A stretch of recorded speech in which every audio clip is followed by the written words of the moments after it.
Alô Brasil, olha, a política tá pegando fogo em Brasília e o assunto, de todos esses dias vem sendo aí a questão do impeachment, do ministro do STF, Alexandre de Moraes. Os deputados e senadores, já entregaram aí, o pedido, de impeachment ao senador Pacheco, que tem sido muito pressionado. Brasília está fervendo nessa situação, nessa questão, do Alexandre de Moraes, em que muitas pessoas, vivendo de forma...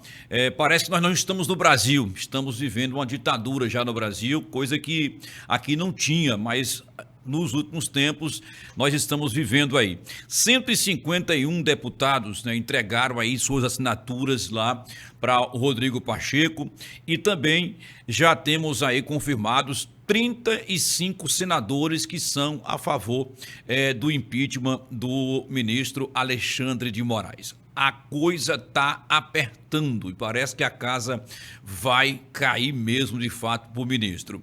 O Rodrigo Pacheco recebeu toda a documentação e diz que vai, de fato, apreciar tudo aquilo que foi passado para as mãos do presidente do Senado. Nós vamos ver agora um trechinho aí do comentário do jornalista Caio Coppola, lá ele que tem o grande debate na CNN Brasil, que traz uma reflexão bem positiva acerca de tudo isso que está acontecendo aqui no Brasil. Afinal, vai ser feita de fato a justiça contra o ministro Alexandre de Moraes, que ganhou nos últimos anos, nesses tempos de política, a fama de ditador, o cara hoje que comanda o Brasil, perseguindo muitas pessoas da direita e que isso vem criando, claro, uma insatisfação por parte de muitos brasileiros. Vamos ver esse trechinho aí no comentário muito interessante do grande debate lá na CNN com o Caio Coppola. Bom, o escritor francês Victor Hugo dizia que nada é mais poderoso do que uma ideia cujo tempo chegou. Talvez o afastamento de um ministro do Supremo, por ser uma ideia inédita, por ser uma ideia tão disruptiva, ainda não tenha amadurecido o suficiente para prosperar. Mas é só questão de tempo. O impeachment de Alexandre de Moraes é inevitável. Por 2 vezes, em um intervalo de 7 meses, multidões foram às ruas protestar contra o ministro.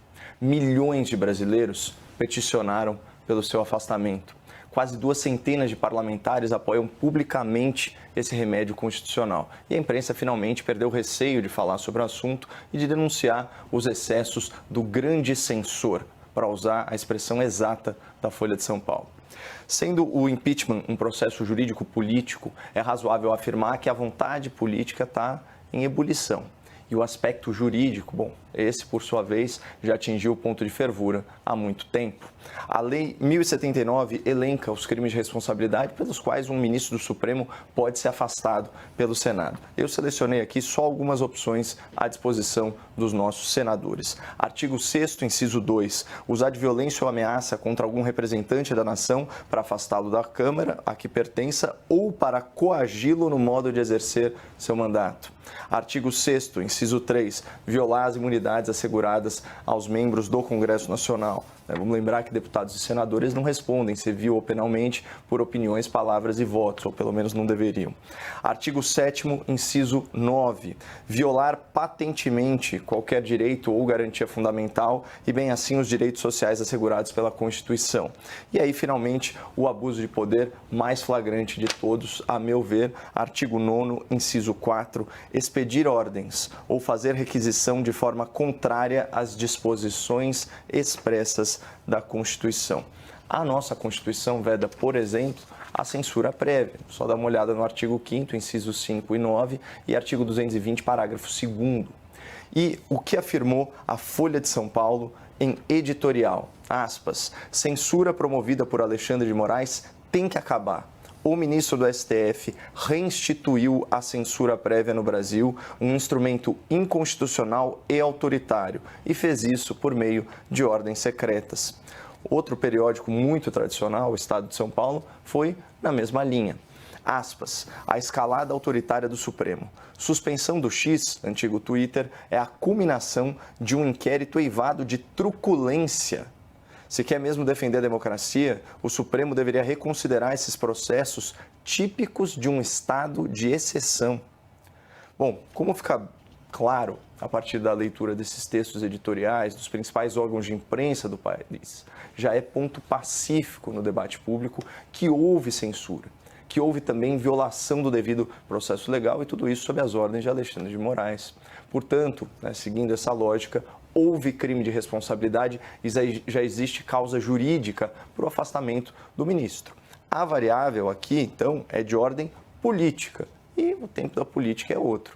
Mas aí você pode estar se perguntando, bom, se o tempo do impeachment ainda não chegou, de que vale toda essa comoção nas ruas, nas redes, na imprensa, no Congresso? Bom, o Milton Friedman, Nobel de Economia, dizia o seguinte: somente uma crise produz uma mudança real. Quando essa crise ocorre, as ações que são tomadas dependem das ideias que estão em voga por aí, as ideias que estão circulando. Essa, eu acredito, é nossa função básica: desenvolver alternativas, mantê-las vivas e disponíveis para quando o politicamente impossível se torna politicamente inevitável. Então, pode não ser hoje, pode não ser amanhã, mas um dia, de repente, esse impeachment que agora parece politicamente impossível vai se tornar politicamente inevitável e os autoritários de plantão vão sentir toda a força de uma ideia cujo tempo finalmente chegou. Tá aí, portanto, né, o comentário do Caio Coppola, jornalista, né, que tem esse quadro na CNN Brasil e que é um dos que é a favor, né, do impeachment do ministro Alexandre de Moraes. E o detalhe, né, e o próprio Caio, ele preparou, né, um abaixo assinado onde teve mais de 5 milhões de assinaturas. Agora já uma outra já tem mais de 1 milhão de assinaturas de brasileiros, de pessoas que querem também o impeachment do ministro Alexandre de Moraes. E aí ele já mostrou, né? Já mostrou, apontou, na verdade, vários crimes que dá, de fato, aí o direito de entrar com o pedido de impeachment do ministro Alexandre de Moraes. O Congresso está fervendo, Brasília está fervendo, o povo hoje vive num regime de ditadura aqui no Brasil, não se pode mais falar nada, não se pode pensar nada, é claro. O povo da direita, sempre a direita, porque a esquerda está liberada para falar o que quer. E não há justiça, mas o povo da direita, é claro, basta falar, são redes sociais bloqueadas, prisões e muito mais coisa que acontecem depois que o ministro Alexandre de Moraes tomou todo esse partido para resolver muitas coisas aqui no nosso Brasil. Quero pedir a você que está aqui comigo pela primeira vez, se inscreva no canal, ative o sininho das notificações, deixa um like para a gente aí, também compartilhe o máximo esse vídeo para outras pessoas. Valeu? Grande abraço e até o próximo.